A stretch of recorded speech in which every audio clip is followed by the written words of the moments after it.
This is Radio Now 95.3 FM. Come for the news, stay for informed conversations. Good morning and thanks for staying with Radio Now 95.3 FM, Lagos. The time's now 27 minutes to 12 o'clock and you're welcome to the midday brunch. My name is Camry Apollo. Today we're talking about citizenship. Or should I say citizenry? Well, certainly we're talking about Nigerian citizens. The government is not doing anything. The last administration was better than this one. Now, these are two examples of phrases and statements that we make. Phrases and statements that we make when we're talking about the state of affairs in our towns, our states, or the country. These statements, while not factual sometimes, they are a reflection of how we feel about governance. They're not usually based on facts, but they are based on our perception of things. All right, they're based on our perception of things. The federal government just relaunched its citizens delivery tracker for projects and policy monitoring. I'll put out the website during the course of the show for you to log on and see the website for yourself. Now, if we are to move development along at a quicker pace, we'll need to get hold of facts that will deepen our knowledge about what is expected of all stakeholders. Country building is everybody's affair. All stakeholders. How many of us are willing to do that? Here's another question. What is the role of the citizen when it comes to engaging governance? Now, joining me for the discussion this morning, I have somebody I'm referred to as my senior brother in every ramification.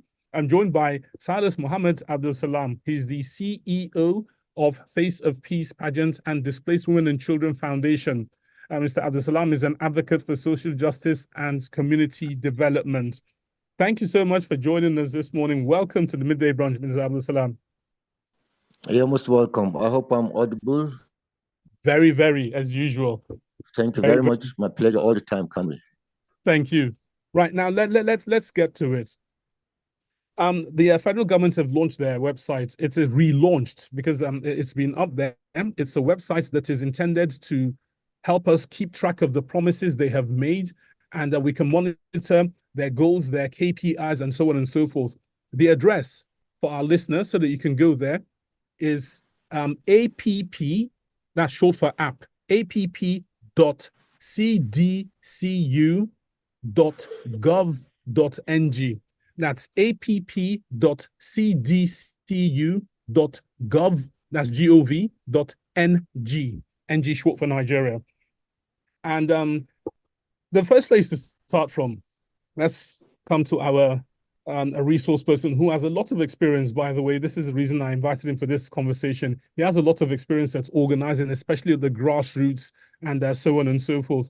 So, Mr. Abdul Salam, you've been through this website. What are your initial thoughts? And I ask this question in the context of the responsibility of citizens in governance. What are your initial thoughts about this? Is it a good idea? Can it help us move development along?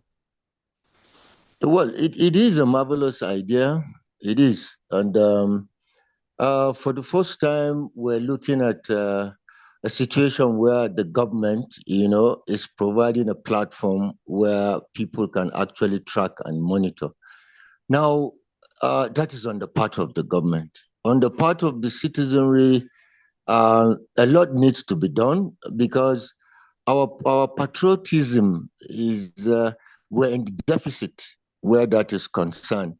We have a growing population, that is diminishing in conscience. So we are more interested, in blame game. Most people do not want to see their roles as responsible for correcting the ills in the society. They rather blame others. And those others, most of the time, is blame the government. So I think the government needs to do, more than it has done now. There is a disconnect, we all know, between the citizenry, and governance, not even government. So every arm of government should be involved in disseminating such information.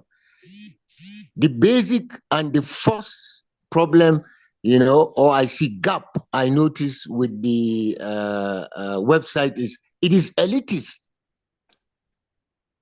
The person at the rural area corrects his narrative from where he buys akara in the morning, where he goes to drink tea, the gist around the security man and the rest, inside the tricycle, inside taxis, inside buses, commuting, interstate, intrastate. That is where all these their narratives, are formed. In peace building, we notice that by the time the third person gets an information, it is already distorted and filtered. Okay. So now the government needs to come down and fill this gap, starting from the councillor in the ward. What I mean by that is, how do the masses, considering our literacy level in the country, how do they actually get such important information to correct the public narrative, not necessarily, even if they do not have the capacity or wherewithal to visit this website. 60% of the populace belong to this category I'm talking about because of our literacy level. Even those that are literate, do they have Android phones? Good question. To access this website? So this gap has to be bridged by the government to correct the public narrative. Now, when I mention the councillor, I mean that there should be some other ways, National Orientation Agency and the rest, Look at it today now. A minister somebody will run a minister's, say for instance, X, Twitter handle, Instagram handle, and post activities of the minister. You understand? There has to be a deliberate attempt by every minister to make sure they drive traffic to this website. So on their own personal handles, social media handles, they should keep driving traffic to this website. And then the gap there that needs to be bridged by the government. Now, there has to be some way how the government will filter down that information from this website to the doorstep of the masses. And that doorstep we're talking about, you can use the councillors. What you mean by that is what you are doing now, community radio. You understand? Yes. So somebody in Jos, does not know about what this government has just launched. Okay, I just say Jos. But you have rural areas. Let's look at Borno State, for instance. They are grappling with insurgency, which is my own area of practice, peace building. Somebody in Damboa, somebody in Monguno, he will not have the comfort to access a website. And he wants to keep track, he wants to keep track of the government's activities, especially where security, breach of peace is concerned. So the government has to bridge that gap. That is just my observation where the website is concerned. Fantastic idea, yes, but majority of the citizenry cannot really align or key in and benefit. And then the second thing there is the feedback mechanism. Yes. Does that website provide the opportunity, the privilege, the chances for people to give their returns, give feedback? You're telling me I have done something, you have done something, is it real? Can I see it? Can I feel it? So I should be able to say something about it. You mentioned a construction of a street passing through my local government. I should be able to say, yes, it's true or it's not true. So feedback mechanism. So these two gaps, I think the government needs to do something about it. Okay. Now, another area I'd like you to address is the area of the everyday Nigerian citizen, who will tell you they're grappling with hunger, they're grappling with insecurity in some parts of the country. Will they be able to focus? Will they be able to grasp the importance of participating in a program like this, assuming the accessibility was made possible, as you have said? Because we keep hearing, can be a hungry man will not make the right decisions. He's an angry man. He won't vote well. And I don't know, is that really the case? Yeah, that is the case. Why? Because our structure and the way the Nigerian system works is highly informal. It's highly informal in the sense that, yes, I mean, you just wake up in the morning, they say a tablet of soap is 300 naira, something you bought 200 naira yesterday. That is informal. How does the government check it? You just wake up, a measure of rice, they say it's 2,000 naira, something you bought 1,006 yesterday. What are the parameters? So this kind of informal lifestyle makes it difficult. So we're not used to it. What I mean by formal is you walk into a departmental store and then the measure is same. Okay, in a place like Saudi Arabia, for instance, it is based on Islamic injunction. A pound is a pound, a measure is a measure. Anything less than that, you're penalized. So the government is not involved in the day-to-day expenditure of Nigerians.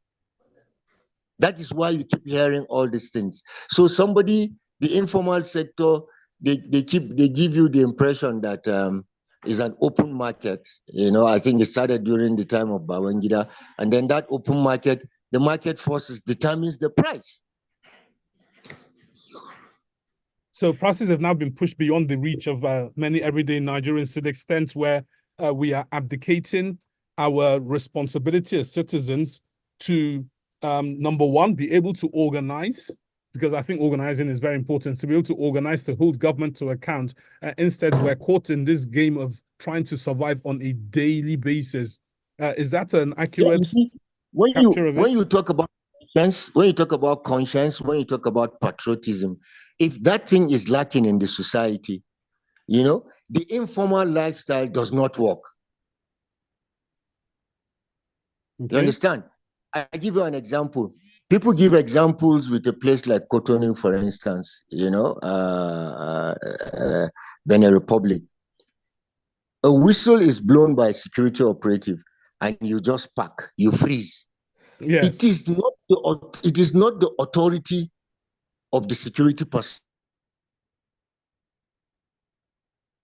Yes. It is the patriotism of the citizen that makes him freeze. But here is the opposite. We're not patriotic enough. We see the green light, we see the red light, we zoom. We see a police checkpoint, we zoom, pass it. Until the policeman pulls his trigger, then the whole country starts shouting. How do we reverse this? So that area, lacking in that area. Conscience, and patriotism. Well, we are a growing country, with the diminishing patriotism and conscience. So we only want to blame the government. We do not think we have a role to play. Look at what happened in Kano. That's where conscience and patriotism comes in. You go and stock things hoping that it will escalate, the prices will escalate. Where's the conscience there? Good question. Now the government had to come in, break these warehouses open, or compel these owners to open these warehouses, and then dispense this stocked goods, at the normal price. So these are some of the things. It looks as if we are so used to, this military style that when it comes to democracy, I'm asking for your opinion. I'm asking us to do things together. I now feel as if, oh, well, I don't care. It's your responsibility. We need to work on the orientation of Nigerians. Our priorities are warped. That's just the truth. So they make things more difficult for us. Okay, some would say the deck is stacked against the everyday Nigerian, especially when you look at the ruling elite. Just yesterday, we were having a conversation. Actually, this morning in our editorial, we're having a conversation about the new deputy governor of Edo State. And there's a words that I've been hearing when it comes to governance in Nigeria for easily over, I think, 20-25 years. And that is, we look at public office as a prize for whatever it is we consider and that prize is expected to be given to somebody who is expected to take advantage of it instead of contributing to build, contributing to add. We look at it like a prize. Things like national cake, we talk about sharing position, sharing resources. So I don't know, we look at the country like a big bowl of food, of which some people sit in front and have access to the choice parts, and some are struggling to get to the same plate. How are we going to reverse the trends for people to realize it is our responsibility as Nigerians, whether you're ruling or being led, it's our responsibility to make sure the bowl, the pot of food grows bigger, because there will be other people that are going to come tomorrow and they will need something to live on. How do we change that narrative? You see, when you talk about National Orientation Agency, for instance, the kind of agency should not be an agency just to propagate government's position. No, our psyche. They call it orientation agency. What has it been reduced to now? Sharing poster of government policies and government activities. No. What you just mentioned now, they are supposed to correct that narrative. You understand? So that we should stop thinking like that. We should stop thinking like that. That is what brings you back to the patriotism. It is not enough for you to just propagate government activities. The person you're talking to, the person you're trying to pass this information to, or the people you're trying to give this information, how are they receiving it? Do they even have the appropriate reasoning? Do they have the mindset? That's why I gave you an example of Cotonou. For instance, now today, look, Kamri, whether we agree or not, we are growing into an extremist country. People, when they hear extremism, they say, oh, terrorists. No, we are becoming an extremist country in all ramifications. Let me give you just 2 or 3 examples. Yes. Number one, when you hear of corruption cases, you no longer hear of millions, you hear of billions. Billions. One office, billions. Embezzlement. That is extremism. When you hear of crimes, criminality, you will always hear of deaths. We don't kidnap one person now, we kidnap 200, 300, and kill 20, kill 30, kill 40. That's extremism. Mm. When a strike action is going to be embarked on, when I was in the university in my days in the 80s, we don't even hear of it. The most popular was the Ali Must Go in ABU. I was in University of Maiduguri. You hear 1 week is a long stretch, 3 days. Now, Kamri, extremist position. 7 months, children are at home. 1 year, children. That is extreme. So we're going into an extremist country, a country where everything is done in extreme. You can imagine prices of commodities will increase 1,000% in a year. It's extreme. Rice of 700 is going for 2,000, 2,005. How many percent is that increment? Just in 1 year, 2024. That's extreme. And all of this is the attitude of the citizenry. Our orientation, needs to be revisited. You can imagine a situation whereby, like in the Southeast, where you have the ECESN or whatever, IPOP, you can imagine a situation whereby somebody is killed, a woman is killed, and then she's been dissected, just like cow in abattoir. Somebody is sitting down, filming it, smoking, and he doesn't feel any remorse, and then he'll post it online. That's extreme. It is concerning. Very extreme. You in the Northwest here, you elope with children, and then you keep people's children for 6 months. That's extreme. What kind of kidnapping is that? So we're going into the country is going to extreme. So our orientation needs to be revisited. The government is not doing enough in that aspect. So they have to learn to carry the citizenry along.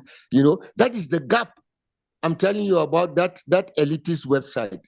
Yes. How does the man who sells shai, how does the person who lives in Shandam in Plateau State, the person who stays in Angpa, the person who stays in Umuahia, how do they relate to that website? What is the gap between that person and the website? That gap has to be bridged. And then they must create a what is it called, feedback mechanism, where people can also say, this is not what we want. Instead, this is what we want. Or instead of this, do the other thing.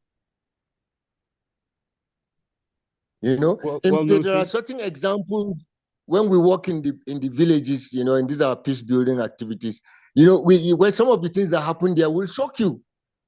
Look, let me tell you in 5 seconds. There's a particular place we wanted to site a borehole. The people in the village gathered and told us that no, they don't need a borehole now. What they need is a clinic. We say, but it is the water that you're drinking that is making you sick.